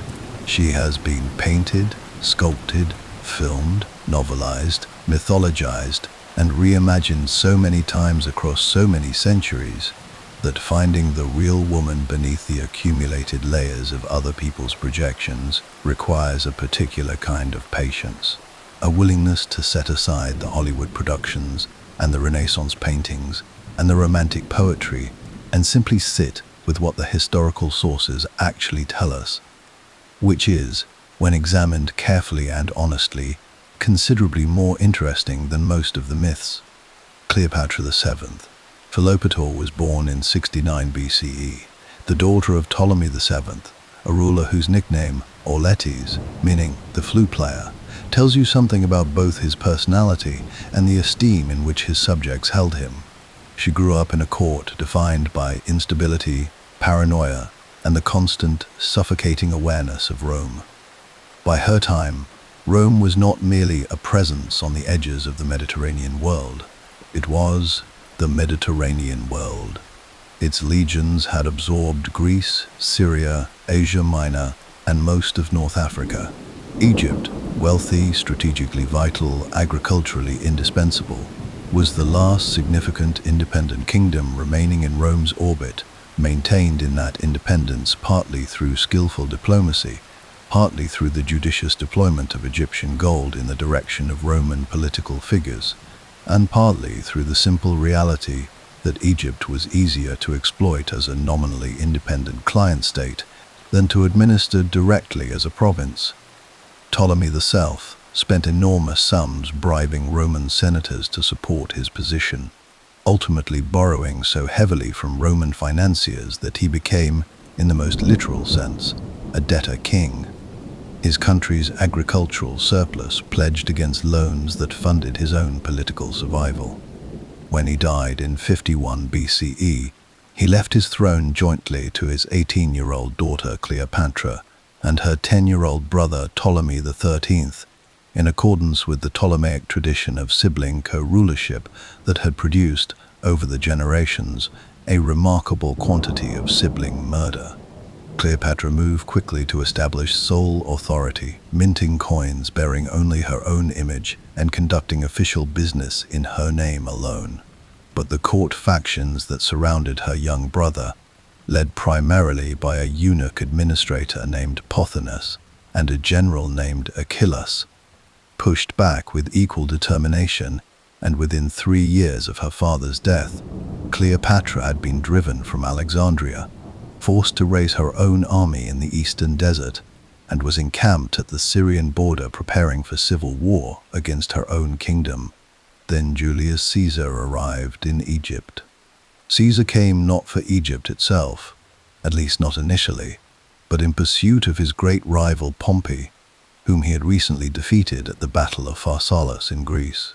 Pompey, fleeing eastward, had landed on the Egyptian coast seeking asylum, and had been murdered on the beach by agents of the young Ptolemy's court, who calculated, with the catastrophically poor political judgment that would shortly prove fatal, that killing Rome's losing general would make them friends with Rome's winning one. Instead, Caesar was reportedly furious. He had wanted Pompey alive. He had wanted to be the one to decide Pompey's fate. Caesar established himself in Alexandria with a small force of Roman soldiers, summoned both Cleopatra and Ptolemy XIII to appear before him as arbiter of their dispute, and at this point the story produces one of its most famous moments, a moment so perfectly shaped that it has the feeling of legend even though multiple ancient sources attest to some version of it. Cleopatra, unable to enter the palace openly without being seized by her brother's forces, had herself smuggled inside rolled in a carpet, or, in some versions, a linen sack, and delivered to Caesar's private quarters. She emerged before the most powerful man in the Roman world, and whatever passed between them in that first encounter, its consequence was unambiguous. Caesar aligned himself with Cleopatra. What followed was a brief but fierce military conflict, the Alexandrian War, in which Caesar and Cleopatra's forces battled those of Ptolemy III in the streets and harbor of Alexandria itself. The famous fire that is often romantically attributed to the destruction of the Library of Alexandria most likely burned warehouses near the docks containing books destined for export rather than the library itself. But some damage was done in those turbulent months to the accumulated knowledge of centuries, and the symbolism, if not the precise historical reality, carries its own melancholy weight. Ptolemy XIII drowned in the Nile attempting to flee. Cleopatra was restored to her throne. She was also, by this point, pregnant with Caesar's child. The relationship between Cleopatra and Caesar was not, as later Roman propaganda would insist, a story of a dangerous Eastern enchantress bewitching a great Roman man into forgetting his duty. It was a political alliance of genuine mutual benefit, conducted between two people of exceptional intelligence who recognized in each other a quality of mind that was rare in any room they entered. Caesar was, in his early 50s, a military genius and political operator of the highest order.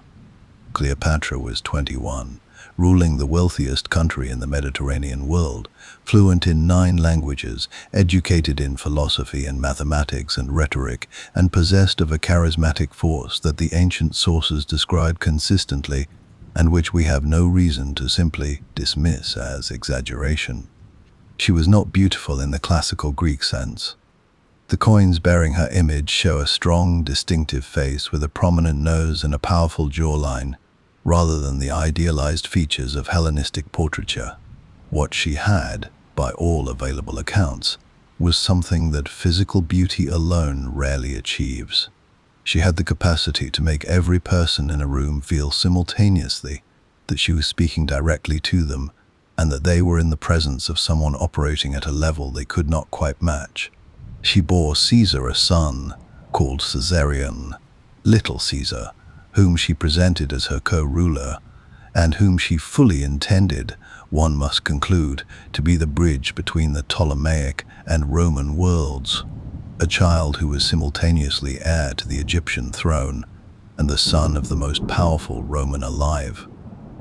The geopolitical implications were not subtle. Caesar was assassinated on the Ides of March 44 BCE in the Roman Senate, and the world Cleopatra had been building her strategy around dissolved in an afternoon. What followed was another Roman civil war, the seemingly endless Roman habit of consuming its own, this time between the forces of Caesar's heir Octavian and his loyal general Mark Antony, who divided the Roman world between them in an uneasy truce, and then, inevitably, moved toward confrontation. Antony took the eastern half of the Roman world as his sphere of authority, and it was therefore Antony whom Cleopatra needed to cultivate. She did so with a theatrical genius that has echoed through history for 2,000 years. Summoned to meet Antony at Tarsus in southern Turkey in 41 BCE, she arrived by river barge, a vessel of extraordinary luxury, its sails purple, its oars silver, its crew of attendants dressed as sea nymphs and cupids, Cleopatra herself reclining beneath a golden canopy dressed as Aphrodite. The ancient writer Plutarch, whose account is our primary source, describes the crowds lining the riverbanks to watch, leaving Antony sitting alone in his tribunal in the marketplace because everyone else had gone to see her. It is either one of the most audacious pieces of political theater in the ancient world, or the most audacious piece of political theater in the ancient world. The distinction barely matters. Antony and Cleopatra became partners, politically, militarily, personally. She bore him 3 children. He recognized Caesarion as Caesar's son. Together they built something that looked, if you squinted at it from the right angle, like the foundation of an Eastern empire that might have genuinely challenged Rome's dominion over the Mediterranean world. Antony dressed as Dionysus, Cleopatra as Isis. Their propaganda was global in its ambition and divine in its self-presentation. Octavian, watching from Rome with the cold patience of a man who understood that his opponent was making mistakes, was content to wait and to prepare. He understood that Antony's alliance with Cleopatra, increasingly presented in Roman public opinion through Octavian's skillful management of the narrative as an Eastern seduction, a Roman man bewitched and unmanned by a foreign queen, was politically toxic in Rome. He let it become more so.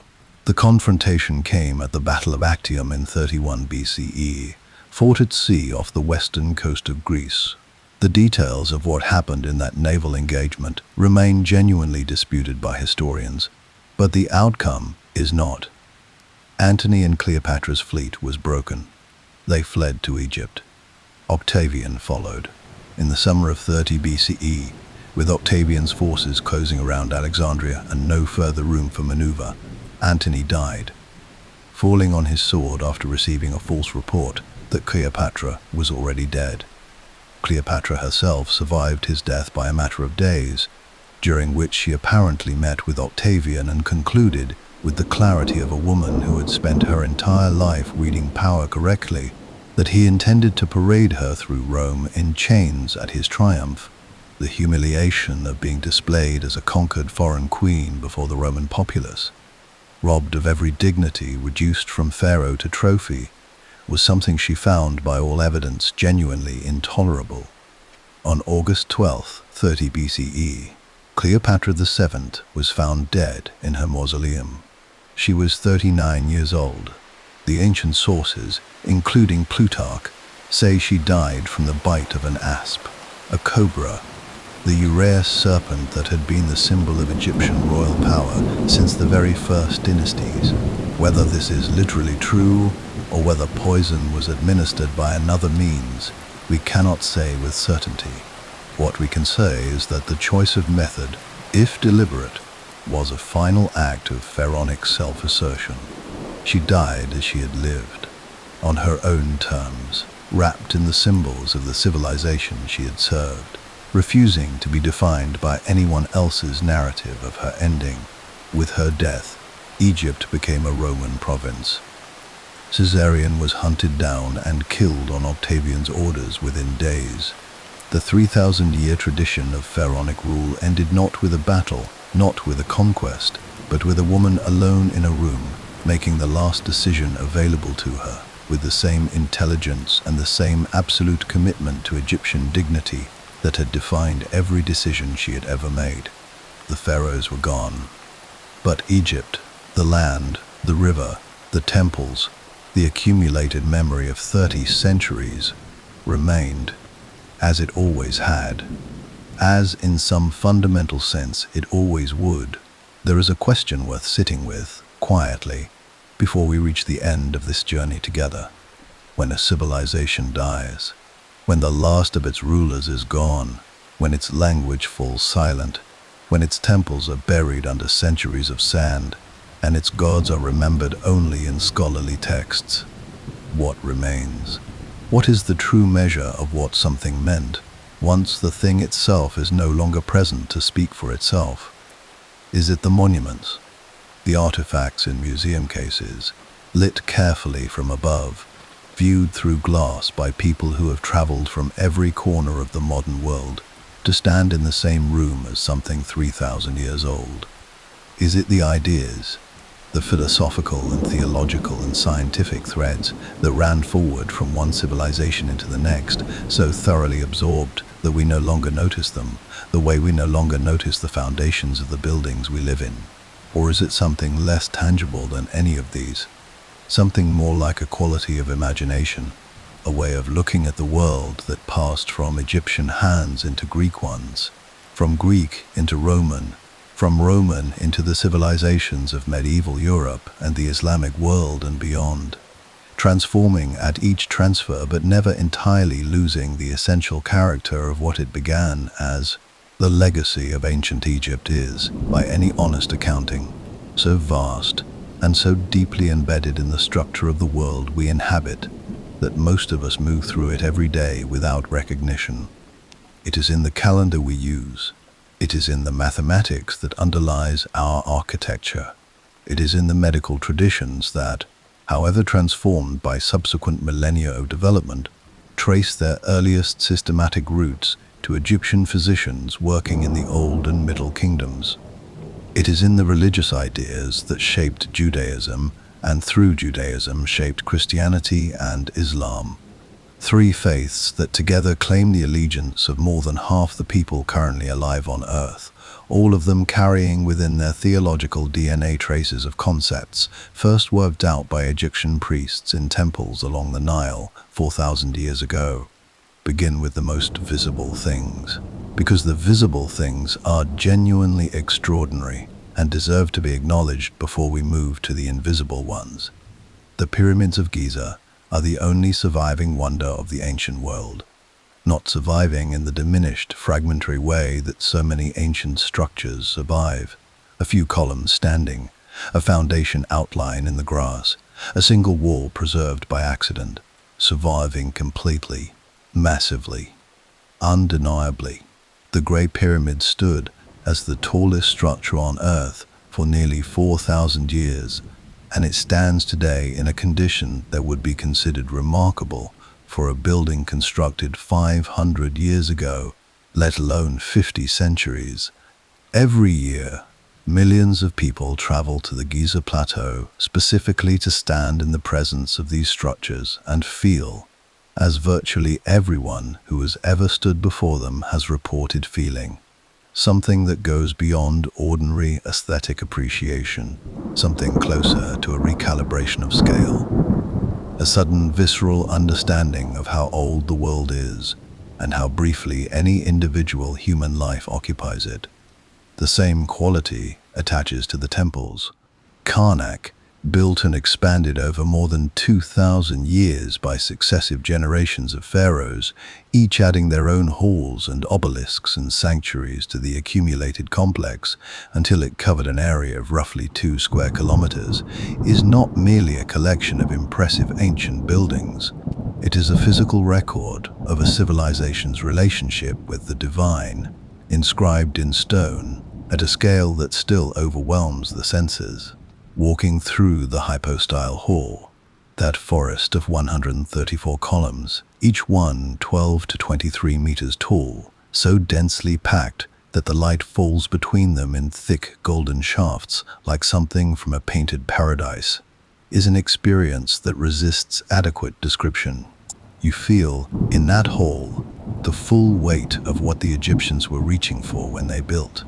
You feel the ambition, the certainty, the absolute, unshakable conviction that the human world and the divine one were not separate realities, but aspects of a single, comprehensible whole, and that architecture was the language in which that wholeness could be expressed most perfectly. The obelisks deserve their own moment. Egypt erected dozens of them over the centuries, those tapering four-sided shafts of single granite blocks, their tips capped in electrum to catch the first light of the rising sun, each one a monument to solar divinity and royal power simultaneously. Many of them are no longer in Egypt. The Romans were particularly enthusiastic collectors, shipping obelisks back to Rome as the ultimate imperial trophies, and Rome today contains more ancient Egyptian obelisks than Cairo. There is one on the Piazza del Popolo, one before St. Peter's Basilica, one at the Lateran. There is one in Paris, on the Place de la Concorde, given to France in the 19th century. One on the embankment in London, called Cleopatra's Needle, despite having nothing to do with Cleopatra, erected by Thutmose III nearly 1,500 years before her birth.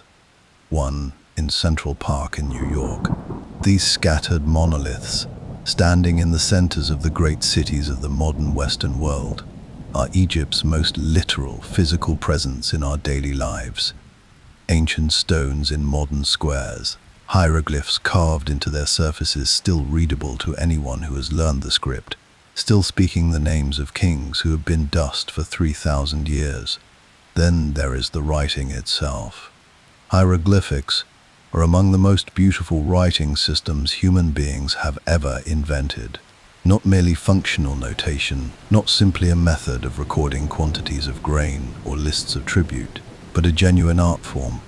Each symbol a tiny carved or painted image, the whole system operating simultaneously as phonetic notation and visual poetry. The determinative signs that indicate the category to which a word belongs, a seated man for male persons, a seated woman for female ones, 3 ripples of water for anything liquid, a roll of papyrus tied with string for anything abstract. Give hieroglyphic texts a layered richness that alphabetic scripts, for all their efficiency, simply cannot replicate. When hieroglyphics fell out of use in the late Roman period, the last known hieroglyphic inscription was carved at the Temple of Philae in 394 CE. The script became unreadable, a mystery sealed behind its own beauty for 14 centuries. Then, in 1799, a French soldier digging fortifications near the town of Rashid in the Nile Delta turned up a dark granodiorite stone bearing an inscription in 3 scripts: hieroglyphics, Demotic, and Greek. And the long silence began, finally, to end. The Rosetta Stone, as it became known, provided the key that scholars, including the brilliant Thomas Young and the extraordinary Jean-François Champollion, used to crack the code. Champollion, working in the early 1820s with the focused intensity of a man who had devoted his entire life to a single problem, finally broke through, reading the hieroglyphic text aloud for the first time in over 1,000 years, reportedly weeping, reportedly saying, before losing consciousness from sheer exhaustion and emotion, that he had done it. The script that the Egyptians called the words of God spoke again. Every hieroglyphic inscription on every temple wall and obelisk and papyrus and coffin lid became readable once more. The civilization that had gone silent found its voice.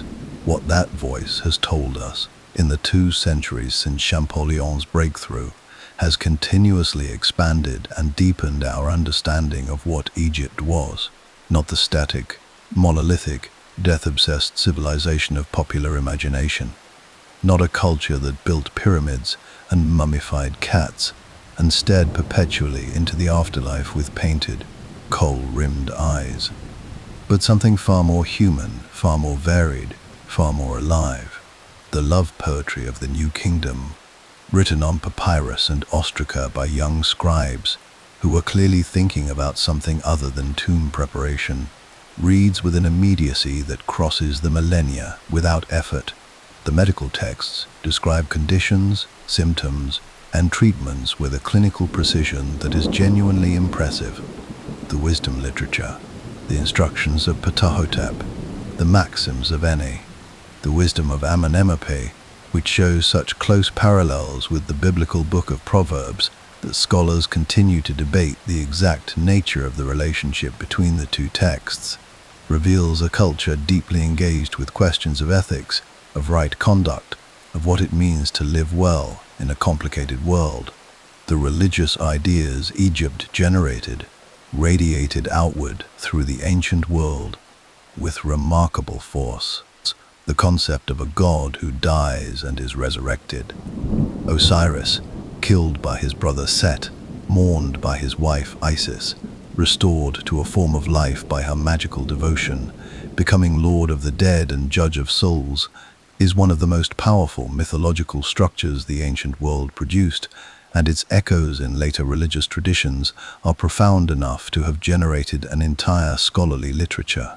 The image of Isis nursing the infant Horus, the divine mother cradling the divine child, is so visually similar to the later Christian iconography of the Madonna and Child that the continuity, even if indirect and mediated through multiple cultural transmissions, seems impossible to entirely dismiss. Egypt gave the world the concept of the individual soul as a distinct, accessible moral entity.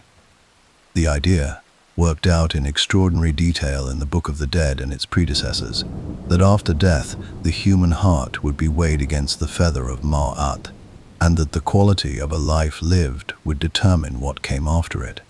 This is not a primitive idea. It is not a simple idea. It is, in fact, one of the most sophisticated moral concepts the ancient world produced. The idea that justice is not merely a social arrangement among the living, but a cosmic principle built into the structure of reality, before which even the most powerful must eventually stand. And so we arrive, at last, at the place where legacy and meaning converge. Egypt built for eternity. This was not vanity, or not only vanity. It was a theological statement, expressed in stone and gold and painted plaster and carved granite. That meaning is real, that the human capacity to create beauty and order and understanding is not random or temporary, but participates in something larger and more durable than any individual life. The pharaohs commissioned their monuments knowing they would die before the paint was dry. The workers who hauled limestone blocks across the Giza plateau knew their names would be forgotten. The scribes who copied the sacred texts in temple scriptoria worked in the knowledge that they were serving something that would outlast them by centuries. They were right. They outlasted them by millennia. The civilization that began with nomadic people following the retreating Saharan grasslands toward a river, that unified 2 kingdoms under a single crown around 3100 BCE, that built the pyramids and carved the Sphinx and sent its armies to the Euphrates and its trading ships to the coast of Africa, and whose last queen negotiated with Julius Caesar and Mark Antony for the fate of the Mediterranean world.